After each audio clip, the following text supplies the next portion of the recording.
Good morning, student. How are you? I hope you are good. बेटा आज हम हिंदी में हिंदी व्याकरण का रिवीजन करेंगे। रिवीजन पार्ट 2 का करेंगे। इससे पहले हमने फर्स्ट का किया था और उसका टेस्ट भी हो चुका है। तो आज हम सेकेंड पार्ट का, तो इसका हम रिवीजन करेंगे। फिर से सारी चीज़ों को हम समझाएंगे। अच्छी तरीके से वीडियो देखिएगा, समझिएगा और लर्न करिएगा। ठीक है।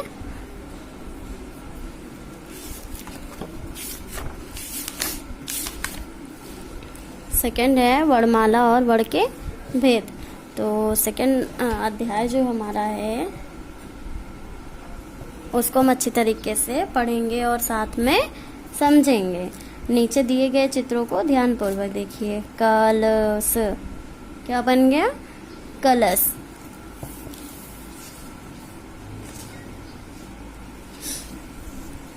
बेटा इसमें क्या है?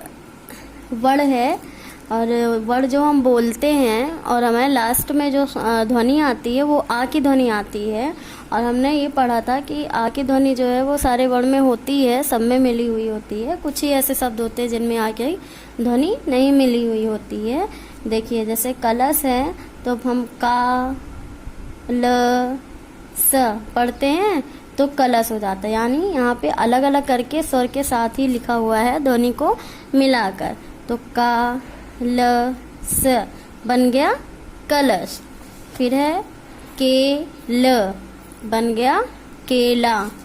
हाथी बन गया हाथी, मतलब वर्ण। और बच्चों जब हम बोलते हैं तो हमारे मुख से बहुत सी ध्वनियाँ निकलती हैं। इन ध्वनियों को ही वर्ण या अक्षर कहते हैं। इन्हें और छोटे टुकड़ों में विभाजित नहीं किया जा सकता। विभाजित मतलब उन्हें भागों में, छोटे भागों में अलग नहीं किया जा सकता है। यानी जब हम बोलते हैं तो हमारे मुंह से क्या निकलती है? ध्वनि निकलती है। और ये ध्वनि जो निकलती है वही वर्ण और अक्षर कहलाते हैं। जैसे अक्षर क्या होता है? जब हम कोई चीज़ बोलते हैं तो मुंह से वो ध्वनि के साथ निकलता है। ध्वनि यानी आवाज़ के साथ निकलती है। तो कोई भी चीज़ हम बोलते हैं तो हम उसको ना लय में ले जाके, अगर हमको नॉर्मली भी बोलते हैं तो सारे शब्द में हमें आ का स्वर जो है वो मिलता है। और कुछ स्वर ऐसे हैं जिनमें आ का स्वर नहीं मिलता। अभी हम आगे जानेंगे कि किन में आ का स्वर नहीं मिलता है। तो जो ध्वनि निकलती है उसे ही हम वर्ण और क्या, वर्ण और अक्षर कहते हैं। इन्हें छोटे टुकड़ों में विभाजित नहीं कर सकते। मतलब वर्ण जो है वो पहले से इतना छोटा इकाई होता है, इतना छोटा टुकड़ा होता है कि उसका टुकड़ा हम और नहीं कर सकते हैं। जैसा मैंने आपको जब इस पार्ट को पढ़ाया था तब मैंने आपको उदाहरण दे के समझाया था कि अगर कोई भी चीज़ आप ले रहे हैं, चाहे कोई पत्थर ले रहे हैं, कुछ ले रहे हैं, अगर उसका टुकड़ा करेंगे तो आप तब उसका टुकड़ा करना जो है वो आसान रहेगा। आप उसका आसानी से टुकड़ा कर सकते हैं। लेकिन जब वो टूट कर सबसे छोटी इकाई में हो जाएगा, यानी सबसे ज़्यादा महीन उसका टुकड़ा हो जाएगा, तो हम उसका और टुकड़ा उससे महीन नहीं कर सकते। यानी वो एंड पॉइंट होता है, एकदम आखिरी का जो टुकड़ा है उसका हम कोई टुकड़ा मतलब नहीं कर सकते हैं। ऐसे ही है, यानी जो सबसे छोटी चीज़ होती है वही होता है वर्ण। सबसे छोटी इकाई होती है वर्ण, जिनके हम जिन्हें हम और टुकड़ों में विभाजित नहीं कर सकते हैं। तो मुंह से निकली ऐसी ध्वनि जिसके और छोटे टुकड़े नहीं किए जा सकते उन्हें वर्ण कहते हैं, वर्ण कहलाते हैं। वर्णमाला, वर्णों के व्यवस्थित क्रम को वर्णमाला कहते हैं। वर्णमाला में वर्ण 2 प्रकार के होते हैं, पहला स्वर, दूसरा व्यंजन। अभी हमने पढ़ा वर्ण के बारे में कि छोटी इकाई होती है और उसके टुकड़े नहीं हो सकते हैं। मुंह से जो ध्वनि निकलती है उन्हें वर्ण कहते हैं। अब पढ़ेंगे वर्णमाला, यानी वर्णों के व्यवस्थित क्रम को वर्णमाला कहते हैं। वर्ण यानी एक अक्षर के सही क्रम में लिखने को क्या कहते हैं? वर्णमाला कहते हैं। कोई भी चीज़ अगर सही क्रम में नहीं लिखी होती व्यवस्थित नहीं कहलाएगी। लेकिन जब हम, जैसे यहाँ पे देखिए, मुख से निकली हुई ध्वनि ध्वनि से लेके वर्ण कहलाते हैं। ये एक लय में लिखा हुआ है और एक सीधी तरीके से लिखा हुआ है, व्यवस्थित क्रम लिखा हुआ है, तो इसे क्या कहेंगे? वर्णमाला। यानी वर्णों के व्यवस्थित क्रम को वर्णमाला कहते हैं।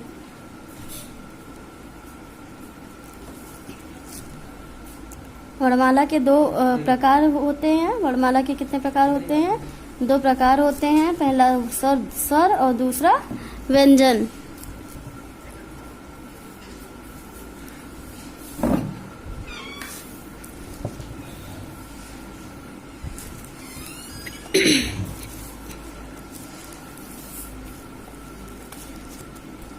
कितने रूप होते हैं वर्ण के? वर्ण के 2 रूप होते हैं, पहला स्वर, दूसरा व्यंजन। अब स्वर क्या है? हिंदी भाषा में स्वरों की संख्या कितनी होती है? तो आप बुक में भी देख रहे हैं और इससे पहले भी मैंने कई बार आपको बताया है कि स्वर की संख्या जो है वो 11 होती है और छोटा आ से लेके अ तक स्वर में आता है। अभी स्वर में आता है। अब दूसरा है व्यंजन, यानी जो हम पढ़ते हैं छोटा बड़ा छोटी बड़ी, इनमें कुछ जो है स्वर होते हैं और कुछ व्यंजन होते हैं। तो स्वर की संख्या 11 होती है, यानी छोटा आ से लेके अ तक जो है वो स्वर होता है और का से लेके हा तक जो है वो व्यंजन होता है। व्यंजन ये वर्ण स्वरों की सहायता से बोले जाते हैं। हिंदी भाषा में 33 व्यंजन होते हैं। इनकी संख्या कितनी होती है? 33 होती है। अब हा तक है, हा के आगे भी 4 चीजें होती हैं, वो भी जो है आता है संयुक्त व्यंजन में, जिसमें शा से स्टार्ट होता है। संयुक्त व्यंजन ये वर्ण 2-2 वर्णों के मेल से बनते हैं, जैसे और क्षत्रिय, त्रिशूल और त्रिभुज, ज्ञानी, विज्ञान, श्रमिक, श्रम, ये 2 वर्णों से मिलके बनते हैं, यानी एक वर्ण से नहीं, ये 2 वर्णों से बनते हैं। अभी श्रा है तो कैसे बोलते हैं? श्रा, त्रा, ज्या, शा, ठीक है, इस तरीके से बोलते हैं। तो ये बुक में है, एक बार इसको अच्छी तरीके से पढ़ लीजिएगा और समझिएगा, समझने की कोशिश करिएगा। कुछ अन्य वर्ण हैं, इनके अतिरिक्त भी कुछ वर्ण होते हैं। वे हैं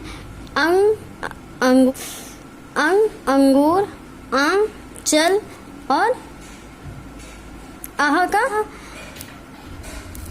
ये ना तो स्वर हैं और ना ही व्यंजन, इन्हें अयोग वाक्य कहते हैं। यानी जो स्वर में नहीं है और व्यंजन में भी नहीं है, उन्हें अयोग वाक्य कहते हैं।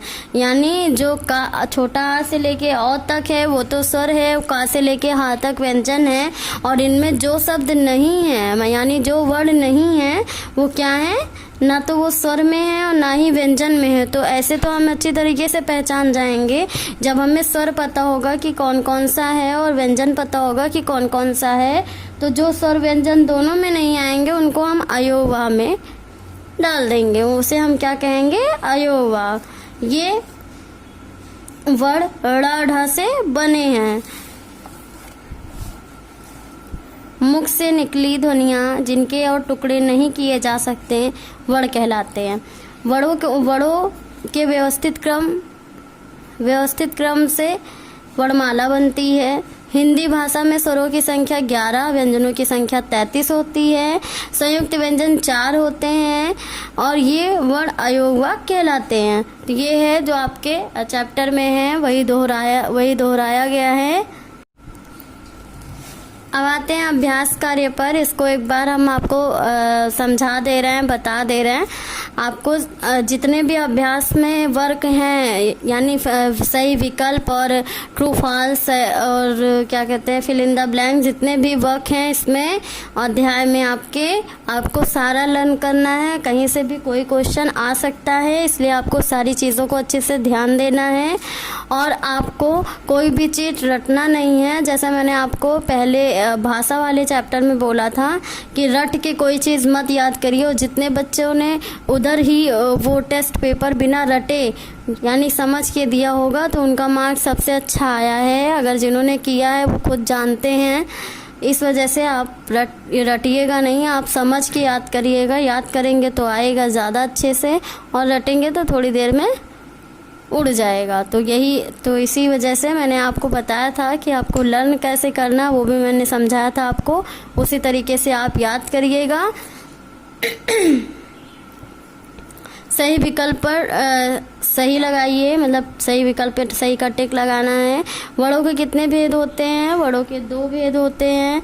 2 वड़ों के मेल से बने व्यंजन कहलाते हैं संयुक्त व्यंजन। इसमें से अयोग्य वाक्य कौन से हैं? अंग और आह। ला शब्द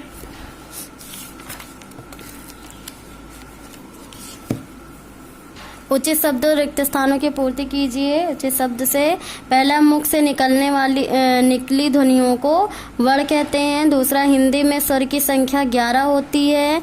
तीसरा है, व्यंजनों को स्वरों की सहायता से बोला जाता है। आदि वर्ण संयुक्त व्यंजन कहलाते हैं। अयोग वह न तो स्वर में है और न ही व्यंजन में है। सही गलत का निशान लगाओ। पहला है, वड़ों के टुकड़े किए जा सकते हैं।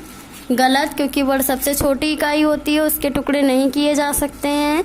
वड़ 2 प्रकार के होते हैं, स्वर व्यंजन। सही, स्वर व्यंजनों की सहायता से बोले जाते हैं। सही, हिंदी भाषा में व्यंजनों की संख्या 33 होती है।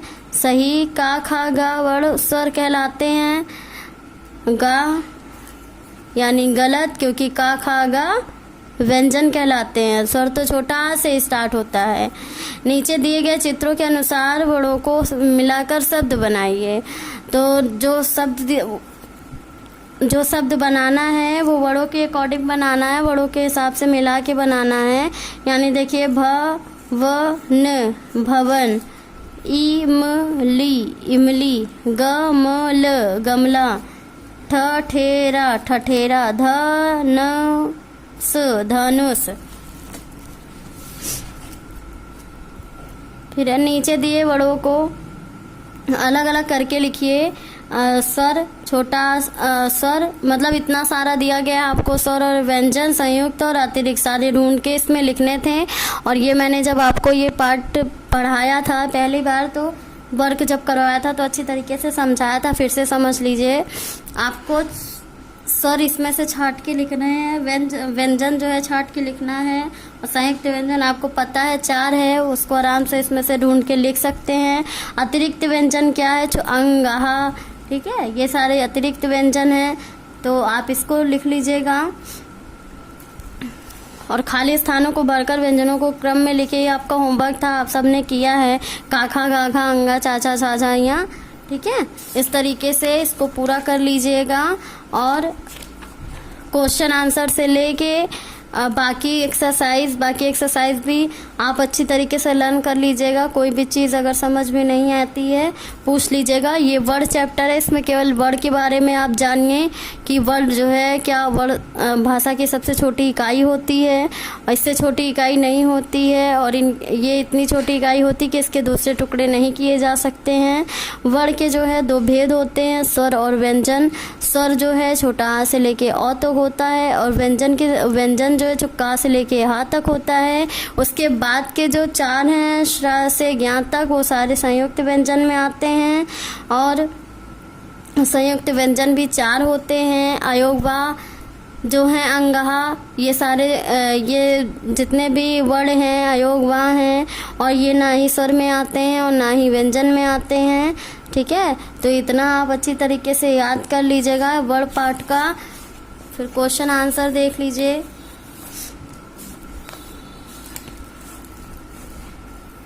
वर्ण किसे कहते हैं? मुख से निकली ध्वनियों के लिखित रूप को वर्ण या अक्षर कहते हैं। वर्ण के कितने भेद होते हैं? वर्ण के 2 भेद होते हैं, पहला स्वर, दूसरा व्यंजन। स्वरों की संख्या कितनी होती है? स्वरों की संख्या 11 होती है। व्यंजनों की संख्या कितनी होती है? व्यंजनों की संख्या 33 होती है। वर्णमाला किसे कहते हैं? वर्णमाला का अर्थ वड़ों की माला, और वड़ों को क्रमानुसार लिखने को वर्णमाला कहते हैं। क्रमानुसार यानी सीरियल से व्यवस्थित रूप से लिखना ही वर्णमाला होता है। अगर गलत तरीके से गलत तरीके से लिखेंगे तो व्यवस्थित रूप में नहीं होगा और वो क्रमानुसार नहीं रहेगा, जिससे कोई भी सार्थक यानी सही तरीके से मतलब नहीं निकल पाएगा।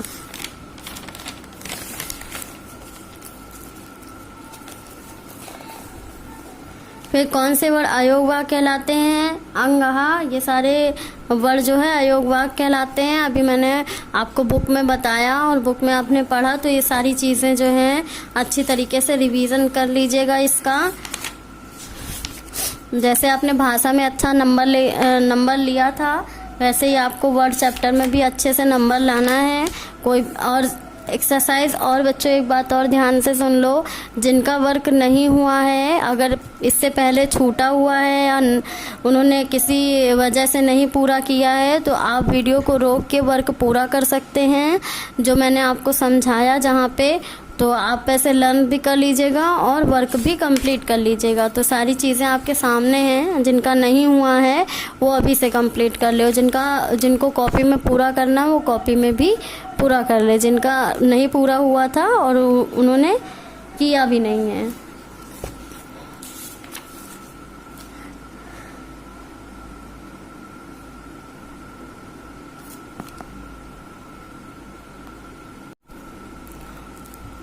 और सारी चीज़ें आप लोग रिवीजन कर लीजिएगा जितना कुछ आपकी बुक में है और क्वेश्चन आंसर है, क्योंकि आपका जो है ट्यूसडे को टेस्ट होगा। मंडे को आपको वीडियो मिलेगी, तो ट्यूसडे को आपका टेस्ट होगा। सारे बच्चे टेस्ट देंगे, और जो बच्चे टेस्ट नहीं दे रहे हैं वो बेहद ध्यान दें, क्योंकि उनका टेस्ट छूट रहा है। अगर वो किसी वजह से टेस्ट नहीं दे रहे हैं तो टेस्ट जो है वो देने की कोशिश करिए और रिवीजन बराबर करिए, क्योंकि इस टाइम आपका रिवीजन ही चल रहा है।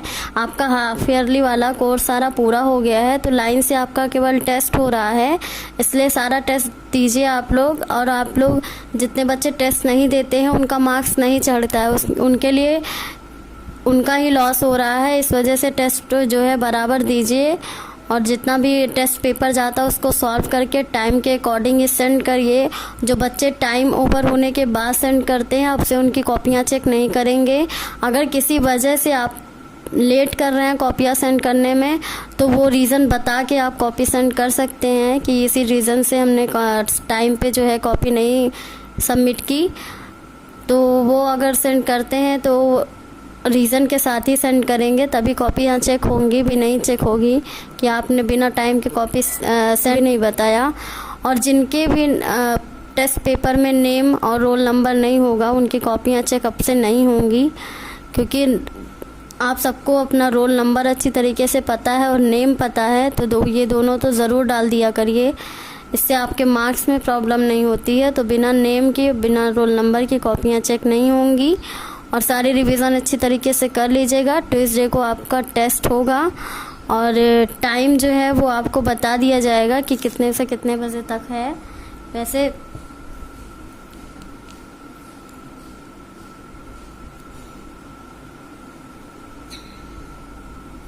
आपका जो है टेस्ट टाइम है 1 o'clock तक, तो आपके पास टाइम है, कर सकते हैं। पेपर सॉल्व करना है आपको, और बाकी किसी को कोई दिक्कत होती है, कुछ पूछना होता है तो वो पूछ सकते हैं। और 12 से लेके 1:30 तक आपका टेस्ट टाइमिंग है, 12 से लेके 1:30 तक।